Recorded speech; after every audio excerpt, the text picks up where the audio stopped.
Hello, എല്ലാവർക്കും ചീക്കോക്കി വേൾഡിലേക്ക് സ്വാഗതം. നമ്മൾ ഇന്ന് ചെയ്യാൻ പോകുന്നത് കൊഞ്ച് റോസ്റ്റാണ്.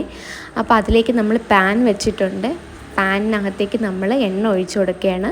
കടുക് ഇട്ട് കൊടുക്കുന്നു, വറ്റൽമുളക് ഇട്ട് കൊടുക്കുന്നു. അതൊന്ന് മൂത്ത് വരുന്നത് വരെ ഞങ്ങളൊന്ന് വെയിറ്റ് ചെയ്യാമെന്നേ. ഇനി നമുക്കിതിനകത്തേക്ക് ചെറിയ ഉള്ളി ഞങ്ങൾ കുഞ്ഞായിട്ട് അരിഞ്ഞ് വെച്ചിട്ടുണ്ട്. അപ്പോൾ അതിട്ട് കൊടുക്കുകയാണേ. ഇനി അടുത്ത് നമ്മൾ സവോള ഇച്ചിരി നീളത്തിൽ അരിഞ്ഞത് നമ്മളാണെങ്കിൽ ഇട്ട് കൊടുക്കുന്നു. ഇതൊന്ന് നന്നായിട്ട് മൂത്ത് വരുന്നത് വരെ ഞങ്ങൾ വെയിറ്റ് ചെയ്യുക. നന്നായിട്ടൊന്ന് ഇളക്കി കൊടുക്കുക. ഇതിനെ നല്ല രീതിയിലൊന്ന് ചുമന്ന കളറിൽ വരുന്നത് വരെ ഞങ്ങൾ എന്ത് ചെയ്യുന്നു, ഇതിനെ ഇളക്കി കൊടുത്തുകൊണ്ടിരിക്കുക.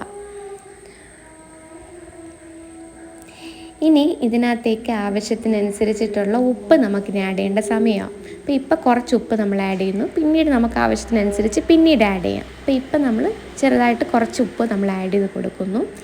ഇഞ്ചി പേസ്റ്റ്, ഇഞ്ചിയും വെളുത്തുള്ളിൻ്റെയും രണ്ടിൻ്റെയും പേസ്റ്റ് നമ്മൾ ചെയ്ത് വെച്ചിട്ടുണ്ട്. അത് നമ്മളിനി ആഡ് ചെയ്ത് കൊടുക്കുകയെന്നേ.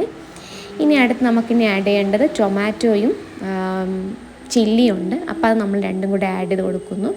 ഇതിൻ്റെ മൊത്തത്തിൽ ഇതെല്ലാം കൂടെ നിങ്ങളൊന്ന് ഇളക്കി കൊടുക്കുകയാണേ. ഇതിനൊന്ന് നന്നായിട്ടൊന്ന് മൂത്ത് വരുന്നത് വരെ നമ്മൾ വെയിറ്റ് ചെയ്യുക.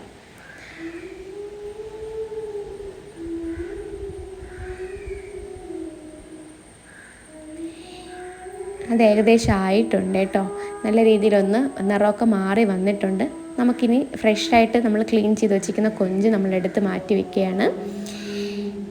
ഇനി നമുക്കതിനകത്തേക്ക് പൊടി ഐറ്റംസ് ആഡ് ചെയ്യുന്നു. ഫസ്റ്റ് മഞ്ഞൾപ്പൊടി ആഡ് ചെയ്യണേ. നെക്സ്റ്റ് നമ്മളാണെങ്കിൽ ആവശ്യത്തിനനുസരിച്ച് മല്ലിപ്പൊടി ആഡ് ചെയ്യുന്നു. ഇനി നമുക്ക് മുളക് പൊടി, ഓൾറെഡി നമ്മൾ ചില്ലി ഇട്ടിട്ടുണ്ട്. അപ്പം ഇനി എരിവിനനുസരിച്ച് മുളക് പൊടി നമ്മൾ ആഡ് ചെയ്ത് കൊടുക്കുക. കുരുമുളക് നമുക്ക് ആഡ് ചെയ്ത് കൊടുക്കാം. പൊടി ഉണ്ടെങ്കിൽ കുരുമുളക് ആഡ് ചെയ്ത് കൊടുക്കാം.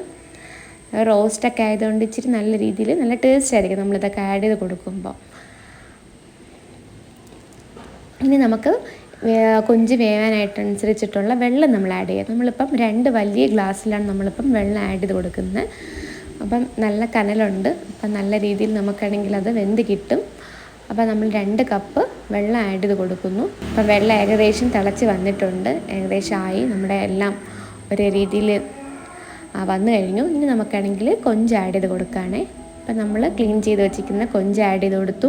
ഇതിനോടൊപ്പം തന്നെ നമുക്കിനി ആവശ്യമുള്ള ഉപ്പ് നമ്മൾ ആഡ് ചെയ്ത് കൊടുക്കുക. കാരണം നമ്മൾ ആദ്യം കുറച്ച് ഉപ്പാണ് നമ്മൾ കൊടുത്തിരിക്കുന്നത്. ഇനി നമുക്ക് ആവശ്യത്തിനനുസരിച്ചിട്ടുള്ള ഉപ്പ് നമ്മൾ എന്ത് ചെയ്യുന്നു, മൊത്തത്തിൽ ആഡ് ചെയ്ത് കൊടുക്കുന്നു. ഇനി നമ്മൾ നന്നായിട്ട് ഇതിനെ വേവാനായിട്ട് മാറ്റി വയ്ക്കുകയാണ്.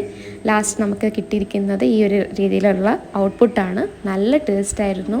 നമുക്കാണെങ്കിൽ എല്ലാത്തിൻ്റെ കൂടെ കഴിക്കാൻ പറ്റും. അടുപ്പത്തും കൂടെ വെച്ചുകൊണ്ട് നല്ല ടേസ്റ്റായിരുന്നു.